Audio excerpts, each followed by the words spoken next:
Well, in this presentation, I'm going to talk about Gullah English.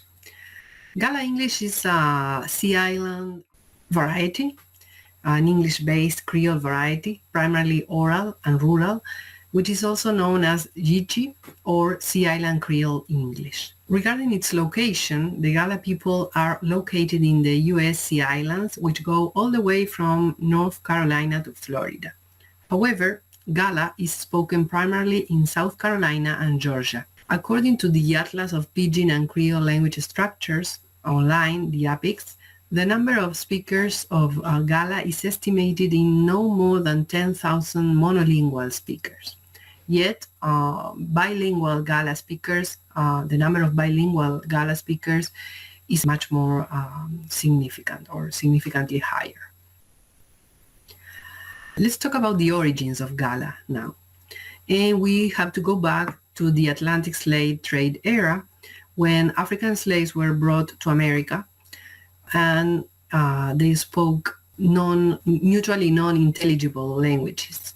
So in order to communicate with one another and with their owners, they had to develop contact varieties which were based on the English vocabulary, but which had phonological and grammatical features of their own, which came from African languages, in this case from West African languages.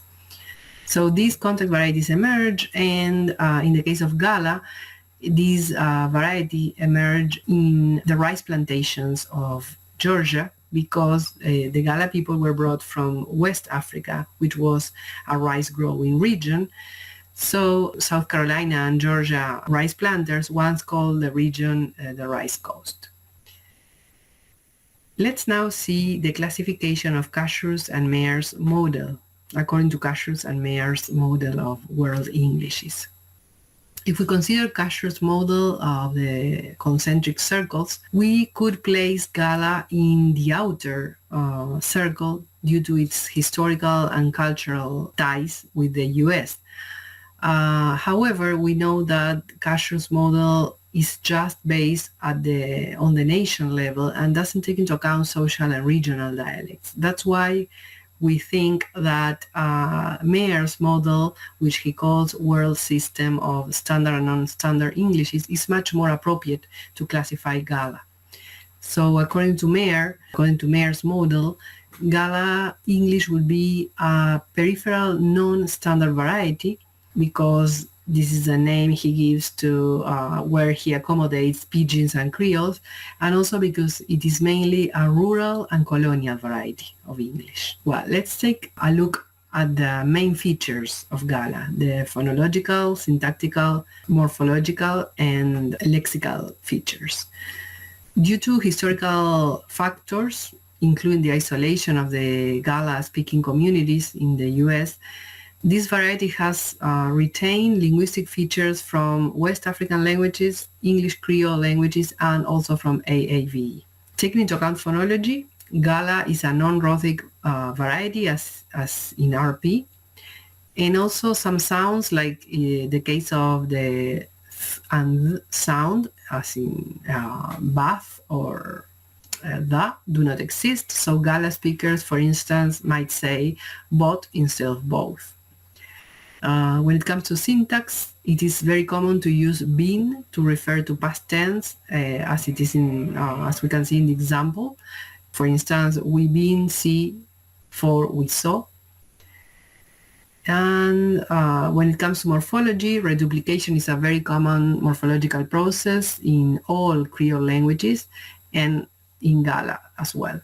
So reduplication implies repeating a word to mean really or very, like to give emphasis, as in the example of true to mean very true. And finally, from the lexical point of view, although Gullah has English as its main lexifier, which means that the vocabulary of Gullah comes primarily from English, there are many loan words from West African languages, such as the examples of bukra for white man or picnic for child, and also the Creole compounds as in eye water for tears. Last but not least, we found out some socio-cultural implications of the Gullah language and the Gullah communities. And what was most striking is that the Gullah people are best known for preserving the African linguistic and cultural heritage than any other African American community in the U.S. And this may be a consequence of the isolation they went through in the rice plantations, because in other states, slaves lived in smaller settlements and had more interaction with white people. Well, and some of the most unique qualities of Gullah culture are its cuisine, based on seafood and red rice, its art and music, mainly the spirituals, which were songs sung during the days of slavery, and its unique storytelling through different forms such as basket weaving, quilting, and painting. And finally, the religious practices and the rituals of the Gullah people, such as the use of haint blue, which is a specific shade of blue believed to repel evil spirits, known as haints. And we can see that in the picture of the house. We can find many houses, doors, shutters, and windows of many Gullah homes painted in haint blue. Well, finally, the Gullah Gigi Cultural Heritage Corridor was established in 2006, and it stated that the area stretching from North Carolina to Florida, encompassing all the Gullah communities, was a national heritage area, and this facilitated the preservation and celebration of Gullah culture.